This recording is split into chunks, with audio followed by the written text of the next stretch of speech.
안녕하십니까. 조선스타타입니다. 오늘은 좀 늦었네. 5월 9일 시각 06시 34분. 여기 온도는 9도 정도 되네요. 안개가 저 멀리서 좀 보이는 거 보니까 오늘 낮에 좀 더울 것 같아요. 가끔 좋은 글이 있으면 필사를 하고, 또 이렇게 지난번처럼 제가 쓴 감성을 전달도 하고 직접. 이번에는 이문구 선생의 그 관촌수필이 요즘 너무 그 마음에 와닿아서, 예, 그 대표적인 그 공산토월에 들어가는 페이지가 한 366페이지 정도 그쯤일 거예요. 너무나 아름다운 내용이어가지고 좀 늦더라도 요걸 좀 소개 좀 해드리고 지나가도록. 이 글은 지난 70년대 긴급조치로 들어갔던 김지하 선생이, 오적으로 김지하 선생이 긴급조치로 흔한 얘기로 감옥행이 들어가서 막 모진 고문 당하잖아요. 그때 여러 가지 이제 글들을 읽으면서 지인들한테 그런 얘기를 했더라도, 이문근 선생한테 관촌수필과 같은 글은 자기가 읽어보지도 못했고 전에 들어보지도 못한 문장이었다. 제발 헛짓거리 하지 말고, 그러니까 그 대정부 투쟁이나 이런 거 하지 말고 글이나 써서 나에게 좀 즐거움을 주라, 이런 유명한 일화가 있어. 김지하 선생이 직접 얘기하는 걸 들었는데 한번 좀 할게요. 관촌수필에 이제 나와 있는 얘기예요. 이게 이제 석공이 결혼을 하고 그 마을에서 잔치를 하는 중에 주인공이 7살쯤에 이제 그 장면을 상기하는 거죠. 달밤에 모닥불은 계속 지펴지는 데다 달빛은 그렇게 고와 동네는 밤새껏 매양 황혼역이었고, 뒷산 등성이 솔수펑이 속에서는 어른들 코고름 같은 부엉이 울음이 마루 밑에서 강아지 꿈꾸는 소리처럼 정겹게 들려오고 있었다. 쇠셋 쇠셋. 머리 위에서는 이따금 기러기 때 지나가는 소리가 유독 컸으며, 끼루 하는 기러기 울음소리가 들리주면 마당 가장자리에는 가지런한 기러기 때 그림자가 달빛을 한 움큼씩 훔치며 달아나고 있었다. 하늘에서는 별 하나 주워볼 수 없고 구름 한 조각 묻어 있지 않았으며, 오직 우리 어머니 마음 같은 달덩이만이 가득해 있음을 나는 보았다. 달빛에 밀려 건득건득 볼때기를 스치며 내리는 무서리 서슬의 옷깃을 여며가며, 계를 건너 과수원 울타리 안에서 남은 능금과 탱재 냄새가 맴돌아 천지에 생긴다고 생긴 것이란 온통 영글고 녹익어 가는 듯 촘촘히 깊어가던 밤을 지켜본 것이다. 어쩌면 술꾼들은 자기보다 찾아본다기보다 늦가을 밤에만 이루어질 수 있는 신비로운 전경에 얼이 홀렸던 것인지도 모른다. 문득 내 이마에 부드러운 온유월 이슬이 맺히는 느낌이 들더니 밋밋한 아주까리 기름내가 코를 가리는 거였다. 이후에 이제 그 옥녀인가? 그 옥녀가 이제 둘러 얽고 집으로 가죠. 예. 아주 그런 그 일화를 알고 그 이야기를 좀 읽으니까, 예, 더욱 또 토속적이고, 예, 대표적인 충청도 사투리를 이용한 소설이잖아요, 관촌수필이. 일락서산을 또 보고 있는데 허묘, 할아버지가 허묘를 쓰면서, 그러니까 우리 나의 할아버지 때, 그러니까 나의 아버지가 여섯, 일곱, 고맘때쯤에 있었던 한국의 정서를 그린 소설인 것 같아요. 예. 요게 그 충청도에 있는 어느 지역을 모델로 한 소설인데, 관촌수필이라고 한 거는 소설치고는 수필과 같이 1인칭 시점, 나의 중점을 둔, 내가 직접 겪었던 내용들을 썼다는 이유로 해서 수필이라는 파격적인 단어를 썼다고 그렇게 들었어요.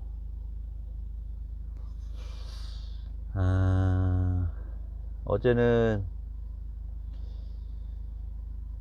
그런 아름다운 어떤, 읽기는 되게 곤욕스럽죠. 내용 자체가 사투리다 보니까. 하지만 거기서 묻어나오는 어떤 뚝뚝 진짜 떨어지는 군내 나는 이런 단어들이, 그 읽는 이로 하여금 내가 살아가는 이 강산을 사랑하게 만드는 글인 것 같아요. 정말 좋은 글인 것 같아요. 방금 마음이 따뜻해지고. 당시에 그 임무구 선생은, 그러니까 사람이라는 게 어떠한 위급한 처지에 처하게 되면 솟아날 구멍을 생각하게 되잖아요. 실제로 자신의 아버지가 당시에 그 사회주의 공산 계열에 적극적으로 유인물이라든가 이런 거를 뿌리게 되는 조직 간부로서 활동을 하게 되잖아요. 예. 그 뭡니까 그런 게. 남한에서 그들의 자녀들이 겪는 고통은 신박한 거잖아요. 유신체제 하에서도 그렇고, 이승만 때도 뭐 마찬가지고. 예. 연좌제 말씀드린 거잖아요. 연좌제. 동네에서 다 알잖아요. 동네에서 너그 아버지 빨갱이라고.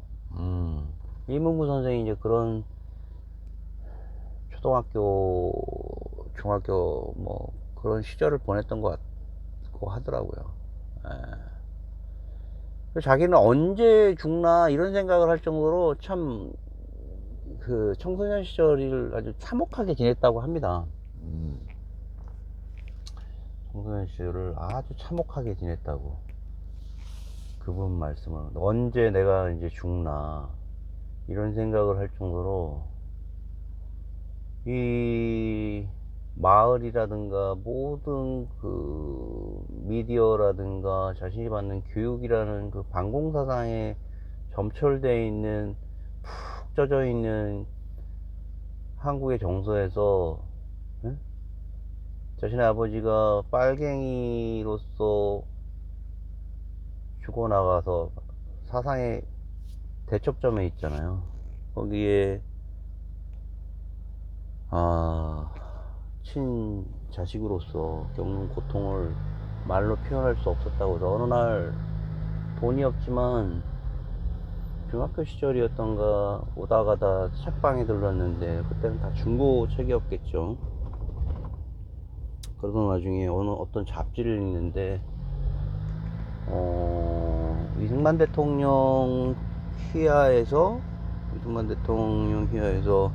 어떤 한 지식인이 좌익 사상을 갖고 검거돼서 죽음에 이르기 일보 직전이었는데,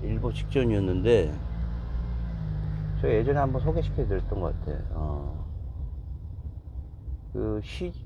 어떤 시조를 쓰는 유명한 사람이었는데, 좌익 사상에 점쳤는데, 그분의 지인들이 이제 우익 계열이고, 또 당시 그 정권의 한 잔씩 하는 조야의 인물 중에 한 분이, 조야의 인물 중에 한 분이 이야기를 해서 구해줬다는 얘기를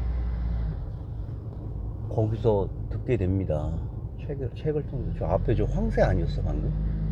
와, 씨. 이 동네 황새 2마리가 있다고 그러더니, 어쨌든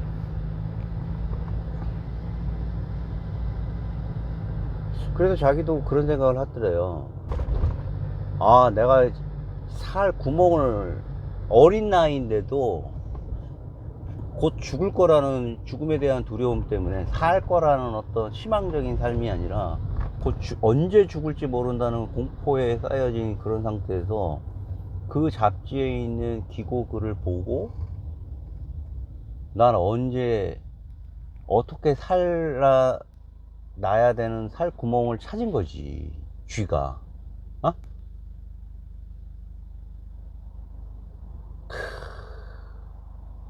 그래서 뭐 공부를 엄청 열심히 했나 보더라고. 엄청나게 열심히 했어. 그래갖고 김동인이라는 분이 계세요. 김동인이라는 분은 조사를 해보면 우리가 잘 아는 그 김동인 소설가. 근데 남한에 있는 우익 세력의 우익 세력을 대표하는 문인이었어요. 문인. 6.25 이전부터 해서, 그러니까 해방 이후에 우익 세력을 대표하는 인물이었다고, 김동인이라는 어르신이.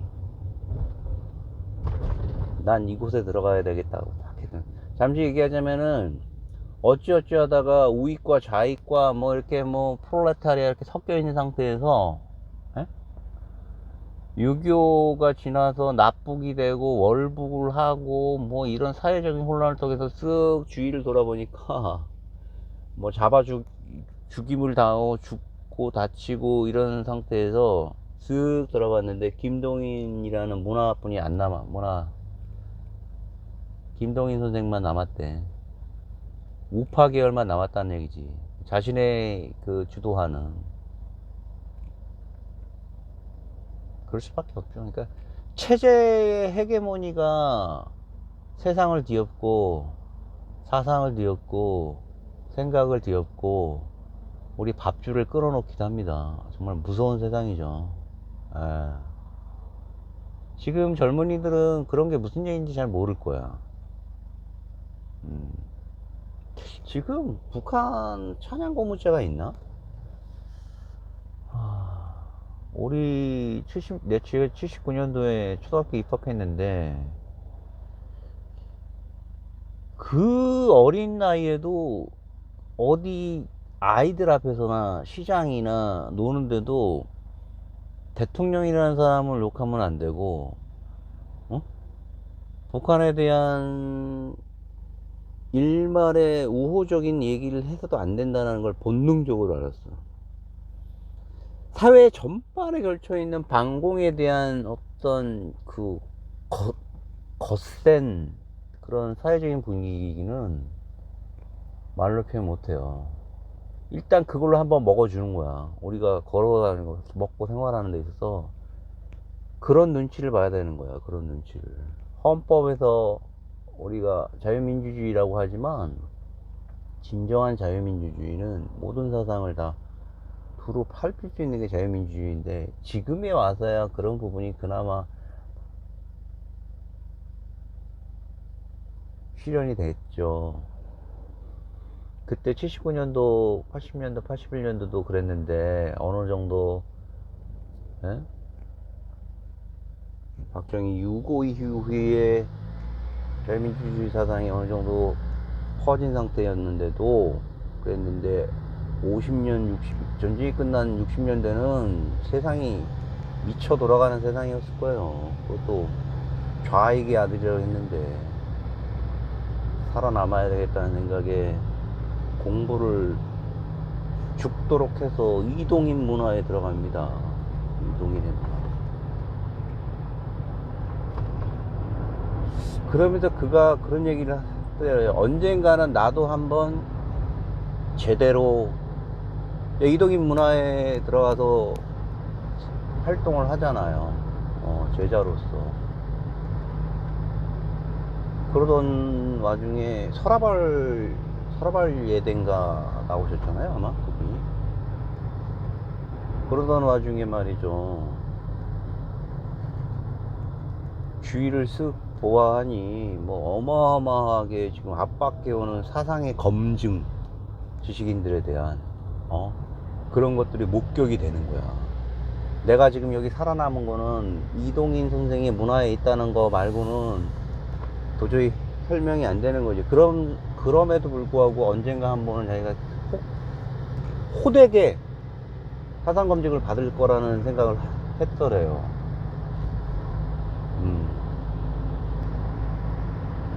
와, 저건 또 뭐야? 공사가 많이 올라가네. 그러면서 어느 날 또 목숨을 부지하기 위해서 이제는 자신이 갖고 있는 무기가 뭡니까? 글이잖아요. 글로써 현재의 대한민국의 체제에 반성 아닌 반성, 해명 아닌 해명을 이제 써 나가는 거야. 그 책이 바로 관천수필이에요. 보령인가? 이분이 충남 보령인가일 거예요. 그쪽에서 일어났던 당시 해방 이후에 있었던 아버님의 좌익 활동으로 인해서 집안이 풍비박살난 상황에서 일어났던 여러 사건들을 자기 나름대로 먹고 살기 위해서, 그리고 어쩔 수 없었다는 내용으로 그걸 뭐 골개미가 있는 글로 쓰기도 하고 진지하고 해픈 우픈 얘기로도 써 내려가는 거잖아. 실제로 공산토월의 석봉이 그 마을에서 아주 하찮은 그 신분의 청년이었으나 어떤 가문의 장남으로서, 가문이라 할 거 없는 어떤 신분으로서 모든 마을에 있는 여러 대소사를 다 본인이 거두고 필요하다 싶으면 자신의 노동력도 제공할 수 있는, 남들이 하기 싫어하는 이런 뭐 염이라든가 그런 것도 본인이 이렇게 나서서 해주더래요. 그런 청년이었는데 그 아버님, 그 석봉의 아버지가 자신의 아들이 공무원이 되는 걸 그렇게 꿈꿔왔는데, 그런 것도 사람, 세상이라는 게 이제 질투라는 게 있잖아요. 우연찮게 아들이 공무원이 될 수 있는 절호의 기회였는데 그 자신이 그 석공의 아버지가 과거에 어떤 행랑아범으로서 있었던 그런 신분이, 지멸함이 놀리던 어떤 집안에서 적극 만류를 해가지고 그의 아들이 그 공무원이 들어갈 수 있는 자리를 할 수 없는 상태에서 너무 분해갖고 막 그 너럭바위에서 고래고래 소리 지르는 장면 등이 표현이 되는데, 그러던 와중에 이제 세상이 바뀌어서 50년 6.25 이후에, 그죠? 잠시 동안 그가 그 공산 체제 하에서 마을에 있는 그 공무원, 쉽게 얘기하면 지금 뭐 이렇게 사무소, 읍사무소나 같은데 그런 곳에 다시 불려가게 돼요. 불려가서 이런저런 그냥 들었다 오고 이런 일을 잠시 했었는데, 그런 어떤 사회적인 촉막 맞는 젊은이가 이런저런 자신의 선택이 아닌 먹고 살기 위한 어떤 행동 하에서 이루어진 일을 글로써 표현하면서, 임무 선생은 그런 얘기를 했을 거 아니에요. 먹고 사는 것보다 중요한 게 무엇이다냐는 거를 글로써 해명한 거지. 근데 우리 아버지도 결국은 뭐 그런 부분에 자유로울 수 없는 분이었기 때문에 좀 이해해 달라는 걸로 뭐 어마어마한 분량의 이제 글을 70년대에 쭉 쓰시잖아요. 나는 이제 이 글을 쓸므로써 내가 살 구멍을 하나 더 찾았다 이거지. 아, 파란 구슬, 빨간 구슬 이렇게 던지잖아요. 하나씩 턱턱턱. 여우가. 천년 먹은 여우가. 그러다 보니까 글 자체가 뭐 만만하지 않습니다, 진짜. 누구야, 그 사람이? 아까도 얘기했던 그 김지아 오적의 김지아가 그랬듯이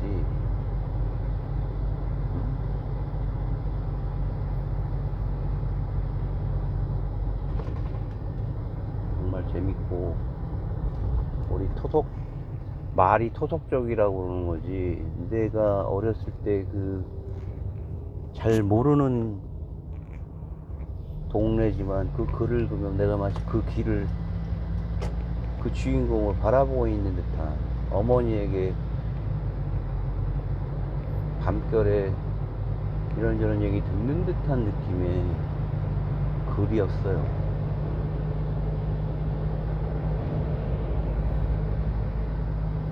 실제로 또 이 책에 나와 있는 이런 글들이 학력고사 수능평가에도 나왔다고 하더라고.